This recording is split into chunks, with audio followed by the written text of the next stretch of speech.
Hi friends, welcome back to V Prathu story point. ಸ್ನೇಹಿತರೆ, ನೀವಿವಾಗ ಕೇಳ್ತಾ ಇದ್ದೀರಿ ಆಲಿಸು ಒಮ್ಮೆ ಹೃದಯದ ಮಾತನ್ನು ಕಥಾ ಸರಣಿಯ 11ನೇ ಭಾಗವನ್ನು. ತಡ ಮಾಡದೆ ಕತೆಗೆ ಹೋಗೋಣ. ಯಾವಾಗಲೂ ತಿಳಿ ಬಣ್ಣದ ಬಟ್ಟೆಗಳನ್ನು ಧರಿಸುತ್ತಿದ್ದ ಅಶ್ವಿನ್ ಇಂದು ಮೆರೂನ್ ಶರ್ಟಿನಲ್ಲಿ ತುಂಬ ಚೆನ್ನಾಗಿ ಕಾಣುತ್ತಿದ್ದನು. ಶೀತಲಾಳನ್ನು ಭೇಟಿ ಮಾಡುವ ಸಂತೋಷವು ಅವನ ಮುಖದಲ್ಲಿನ ಹೊಳಪನ್ನು ಇನ್ನಷ್ಟು ಹೆಚ್ಚಿಸಿತ್ತು. ಈ 30 ನಿಮಿಷಗಳ ಅಂತರವು ಅವನಿಗೆ ಗಂಟೆಗಳು ದೂರಾದಂತೆ ಭಾಸವಾಗುತ್ತಿತ್ತು. ಅಶ್ವಿನ್ ಸ್ಟೇರಿಂಗ್ ಮೇಲೆ ಕೈ ಚಲಿಸುತ್ತಾ ಕಾರಿನಿಂದ ಹೊರಗೆ ನೋಡಿದಾಗ ಪ್ರತಿಯೊಬ್ಬರೂ ಸಂತೋಷದಿಂದ ಹಾದು ಹೋಗುತ್ತಿರುವುದನ್ನು ನೋಡಿದನು. ಮತ್ತೊಮ್ಮೆ ಅವನು ಕೂಡ ಆ ಸಂತೋಷವನ್ನು ಅನುಭವಿಸಲು ಸಾಧ್ಯವಾಯಿತು. ಒಂದು ಕ್ಷಣ ಅವನ ಕೈಗಳು ಮ್ಯೂಸಿಕ್ ಸಿಸ್ಟಮ್ ಅನ್ನು ಆನ್ ಮಾಡಲು ಮುಂದಕ್ಕೆ ಹೋದವು. ಆದರೆ ಮರುಕ್ಷಣವೇ ಅವನ ಮನಸ್ಸಿನಲ್ಲಿ ನುಡಿಸುತ್ತಿದ್ದ ಸಂಗೀತ ಅವನಿಗೆ ಬಹಳವೇ ಇಷ್ಟವಾಗಿತ್ತು. ಅದರ ಗುಂಗಲ್ಲೇ ಇದ್ದವನಿಗೆ ಈಗ ಸಂಗೀತದ ಅಗತ್ಯವಿರಲಿಲ್ಲ. ಶೀತಲ್ ಮುಖವನ್ನು ನೆನೆದ ಅಶ್ವಿನ್ ಮುಖದಲ್ಲಿ ನಗು ಹರಡಿತು. ಸ್ವಲ್ಪ ಹೊತ್ತಿನಲ್ಲೇ ಕಾರು ಶೀತಲಾಳ ಮನೆಯ ಬಳಿ ಬಂದು ನಿಂತಿತು. ಉಸಿರು ಮತ್ತೆ ತನ್ನ ನಿಯಂತ್ರಣ ಕಳೆದುಕೊಂಡಿತ್ತು. ಆದರೆ ಭೇಟಿಯಾಗುವ ಹಂಬಲ, ಅದರ ಬಗ್ಗೆ ನೆನೆದೆ ಅವನ ಮುಖ ಅರಳುತ್ತಿತ್ತು. ಆಳವಾದ ಉಸಿರನ್ನು ತೆಗೆದುಕೊಳ್ಳುತ್ತಾ ಅಶ್ವಿನ್ ಕಾರನ್ನು ಪಕ್ಕಕ್ಕೆ ನಿಲ್ಲಿಸಿದನು. ಏಕೆಂದರೆ ಯಾವಾಗಲೂ ಶಾಂತವಾಗಿರುತ್ತಿದ್ದ ಶೀತಲ್ ಮನೆಯ ಬೀದಿಯಲ್ಲಿ ಇಂದು ಗದ್ದಲ ಮತ್ತು ಪಟಾಕಿಗಳ ಶಬ್ದ ಜೋರಾಗಿತ್ತು. ಕೈಯಲ್ಲಿ ಒಂದು ಪ್ಯಾಕೆಟ್ ಹಿಡಿದವನು ಡೋರ್ ತೆಗೆದು ಅಶ್ವಿನ್ ಹೊರಗಡೆ ಬಂದು ನಿಂತು ಕಾರಿನ ಬಾಗಿಲು ಮುಚ್ಚಿದನು. ಅವನಿಗೆ ಕ್ಷಣ ಮನೆಯ ಒಳಗೆ ಹೋಗಬೇಕು ಅನಿಸಿತು. ಆದರೆ ಯಾಕೋ ಇದ್ದಕ್ಕಿದ್ದಂತೆ ಅವನು ಅಲ್ಲಿಯೇ ನಿಂತು ಬಿಟ್ಟನು. ಶೀತಲ್ ಹೊರಗೆ ಬರುವಳೆ ಎಂದು ಕಾಯ್ದನು. ಆದರೆ ಅವಳು ಬರಲಿಲ್ಲ. ಅವನಿಗೆ ಶೀತಲ್ ಮನೆಯ ವಾತಾವರಣ ಹೇಗೆಂದು ತಿಳಿದಿರಲಿಲ್ಲ. ಸುಮ್ಮನೆ ಅವನ ಕಾರಣವಾಗಿ ಅವಳು ತೊಂದರೆಗೆ ಒಳಗಾಗುವುದನ್ನು ಅವನು ಸಹಿಸಲಾರ. ಜೇಬಿನಿಂದ ಫೋನ್ ತೆಗೆದು ಒಮ್ಮೆ ಶೀತಲ್ಗೆ ಕಾಲ್ ಮಾಡಿದನು. ಮೊದಲ ರಿಂಗ್ಗೆ ಶೀತಲ್ ಫೋನ್ ಪಿಕ್ ಮಾಡಿ, ಸರ್ ಎಲ್ಲಿದ್ದೀರಿ ಎಂದು ಕೇಳಿದಾಗ ಅಶ್ವಿನ್, ನಾನು ನಿಮ್ಮ ಮನೆ ಹೊರಗಡೆ ಇದ್ದೀನಿ ಎಂದನು. ಒಳಗೆ ಬನ್ನಿ ಸರ್ ಎಂದವಳು. ಅದೇನನಿಸ್ತೋ ಅಶ್ವಿನ್ ಏನನ್ನೋ ಹೇಳುವ ಮೊದಲೇ ಇರಿ ನಾನೇ ಬರ್ತೀನಿ ಎಂದು ಹೇಳಿ ಕಾಲ್ ಕಟ್ ಮಾಡಿದಳು. ಫೋನನ್ನು ಮತ್ತೆ ಅದರ ಸ್ಥಾನದಲ್ಲಿ ಇಟ್ಟ ಅಶ್ವಿನ್ ಒಂದೇ ಕೈಯಲ್ಲಿ ಹಿಡಿದಿದ್ದ ಕವರ್ ಬಾಕ್ಸ್ ಅನ್ನು 2 ಕೈಗಳಲ್ಲಿ ಗಟ್ಟಿಯಾಗಿ ಹಿಡಿದುಕೊಂಡನು. ಆ ಕವರ್ ಏನು ಅಷ್ಟೊಂದು ಭಾರವಿರಲಿಲ್ಲ. ಆದರೆ ಆ ಕವರನ್ನು ಗಟ್ಟಿಯಾಗಿ ಹಿಡಿದು ತನ್ನನ್ನು ತಾನು ನಿಯಂತ್ರಿಸಿಕೊಳ್ಳುತ್ತಿದ್ದನು. ಖುಷಿಯಲ್ಲಿ ಹೊರಟು ಬಂದು ಬಿಟ್ಟಿದ್ದ. ಆದರೆ ಈಗ ಒಳಗೊಳಗೆ ಭಯವಾಗುತ್ತಿತ್ತು. ಸೌರವ್ ಹೇಳುತ್ತಿದ್ದ ಮಾತುಗಳು ಕಣ್ಣ ಮುಂದೆ ತೇಲಿ ಬಂದವು. ಶೀತಲ್ ಬಂದ್ಲಾ? ಇಣುಕಿ ನೋಡಿದವನ ಹೃದಯ ಯೋಚಿಸುವುದಕ್ಕೂ ಅವಕಾಶವಿಲ್ಲದಂತೆ ನಿಯಂತ್ರಣ ತಪ್ಪಿತ್ತು. ಕಣ್ಣರಳಿಸಿ ನಿಂತಿದ್ದವನು ಸರಿಯಾಗಿ ಉಸಿರಾಡುವ ಮೊದಲೇ ಶೀತಲ್ ಅವನ ಮುಂದೆ ನಡೆದು ಬಂದಳು. ಬಿಳಿ ಬಣ್ಣದ ಲೆಹಂಗಾದಲ್ಲಿ ಥೇಟ್ ದೇವಲೋಕದ ಅಪ್ಸರೆಯಂತೆಯೇ ಕಾಣುತ್ತಿದ್ದಳು. ಅಶ್ವಿನ್ ಬೆನ್ನ ಹಿಂದೆ ರೋಡಿನಲ್ಲಿ ನಡೆದು ಹೋಗುತ್ತಿದ್ದ ಮಹಿಳೆಯೊಬ್ಬರು ಶೀತಲ್ ಬರುತ್ತಿದ್ದುದನ್ನು ನೋಡಿ ಹಬ್ಬದ ವಿಶ್ ಮಾಡಿದಾಗ ಶೀತಲ್ ಕೂಡ ನಗುತ್ತಾ ಅವರಿಗೆ ವಿಶ್ ಮಾಡಿದಳು. ನಕ್ಕ ಆ ಮಹಿಳೆ ಅಲ್ಲಿಂದ ಸರಿದು ಹೋದರು. ಸ್ಟನ್ ಆಗಿ ನಿಂತಿದ್ದ ಅಶ್ವಿನ್ ಆ ಗ್ಯಾಪಲ್ಲಿ ತುಸು ಚೇತರಿಸಿಕೊಂಡಿದ್ದನು. ಆ ಮಹಿಳೆಯೊಟ್ಟಿಗೆ ನಗುತ್ತಾ ವಿಶ್ ಮಾಡಿದವಳನ್ನು ಕಂಡು ಅವನ ಮನದಲ್ಲಿ ಮಧುರ ಅಲೆಗಳು ಎದ್ದವು. ನಿಜವಾದ ಅರ್ಥದಲ್ಲಿ ಹೇಳಬೇಕೆಂದರೆ ಶೀತಲ್ ಅಶ್ವಿನ್ ಪಾಲಿಗೆ ದೇವತೆಯೇ. ಅವನು ಅವಳನ್ನು ನೋಡಿದಾಗ ಅವನ ಎಲ್ಲ ಸಮಸ್ಯೆಗಳು ಹಾಗೂ ದಣಿವು ಕ್ಷಣ ಮಾತ್ರದಲ್ಲಿ ದೂರವಾಗಿ ಬಿಡುತ್ತಿತ್ತು. ಅವಳನ್ನು ನೋಡಿದಾಗ ಮಾತ್ರ ಅವನ ಮುಖದಲ್ಲಿ ನಗು ಅರಳುತ್ತಿತ್ತು.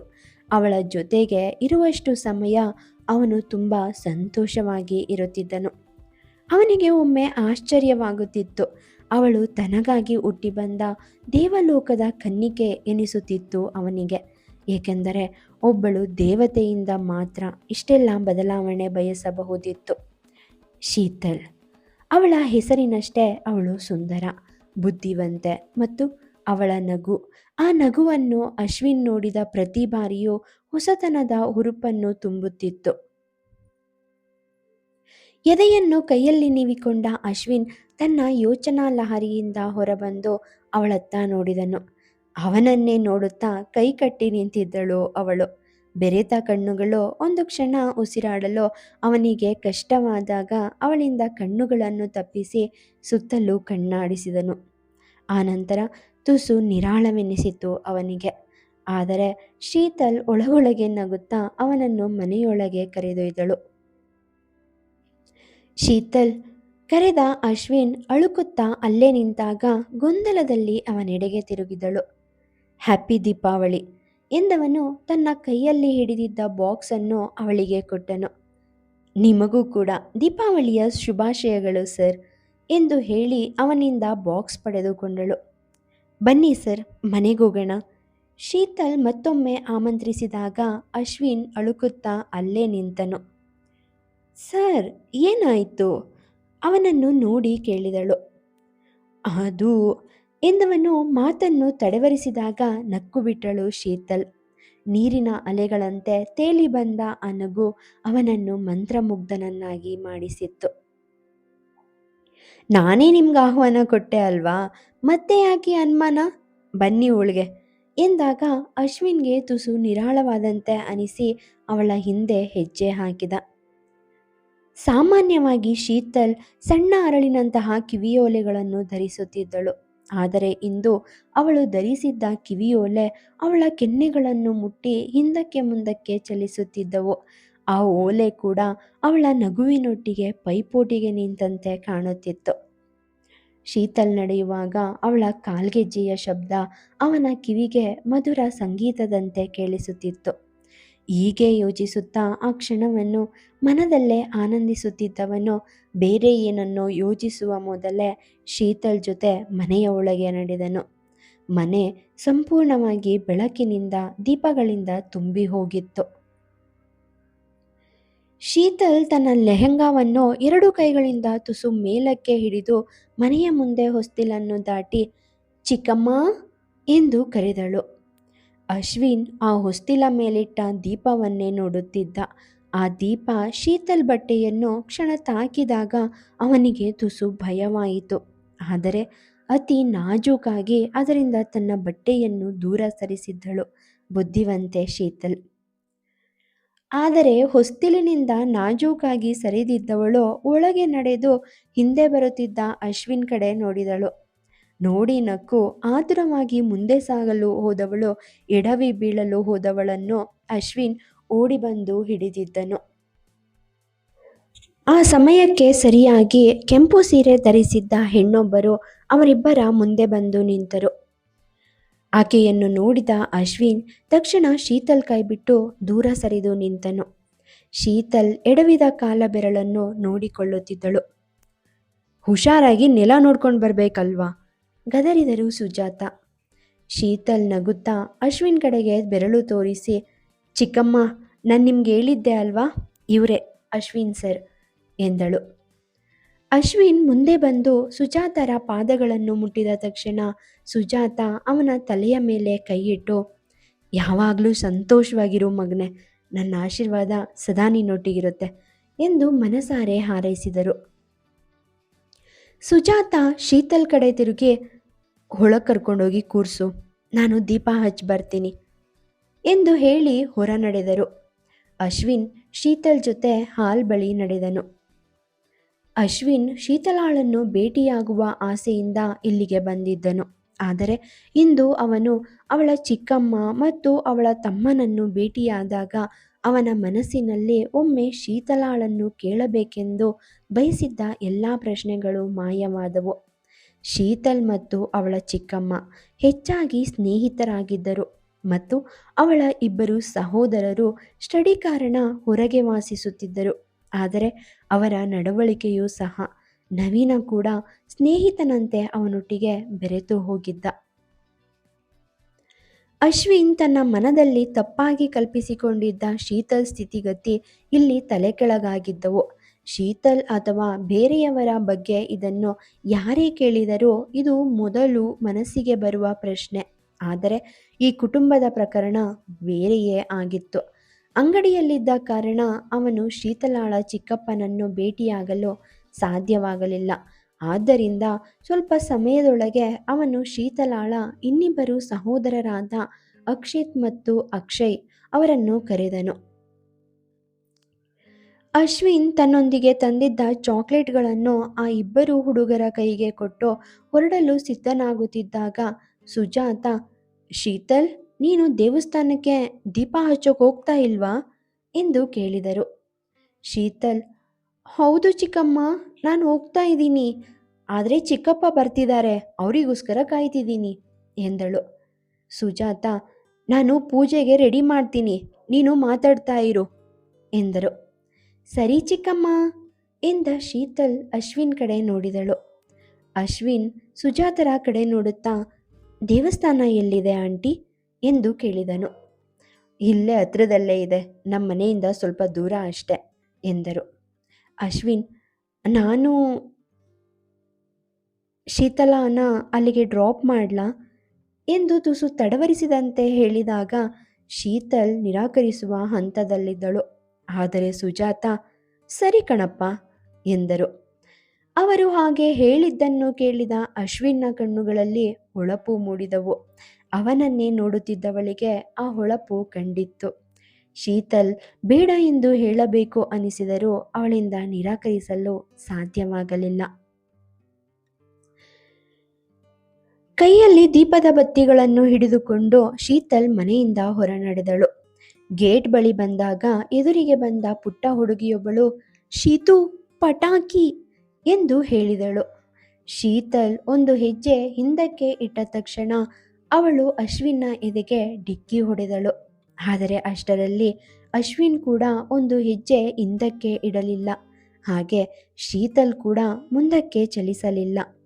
ಆ 7 ವರ್ಷದ ಹುಡುಗಿಯೂ ಸಹ ಶೀತಲಾಳ ಕಾಲುಗಳಿಗೆ ಅಂಟಿಕೊಂಡೇ ನಿಂತಿದ್ದಳು.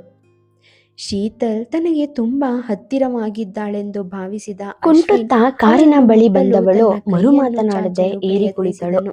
ಅವಳನ್ನೇ ಹಿಂಬಾಲಿಸಿ ಬಂದವನಾಗ ಅವಳು ಶೀತಲಾಳ ಕಣ್ಣುಗಳು ಅಶ್ವಿನ್ನ ಕಣ್ಣುಗಳನ್ನು ಸಂಧಿಸಿದವು. ಕಾರನ್ನು ಒಂದು ಕ್ಷಣದಲ್ಲಿ ಶೀತಲ್ ಅಶ್ವಿನ್ನ ಕಣ್ಣುಗಳಲ್ಲಿ ಅಪಾರ ಪ್ರೀತಿಯನ್ನು ಆದ್ದರಿಂದ ಅಶ್ವಿನ್ ಮ್ಯೂಸಿಕ್ ಪ್ಲೇಯರ್ ಆನ್ ಮಾಡಿದನು. ದೂರದಿಂದ ಮಧುರವಾದ ಸಂಗೀತ ಇಂಪಾಗಿ ತೇಲಿ ಬರುತ್ತಿತ್ತು. ಅವಳಿಗೆ ಉಸಿರು ತಾಕುವಷ್ಟು ಹತ್ತಿರದಲ್ಲೇ ಇತ್ತು.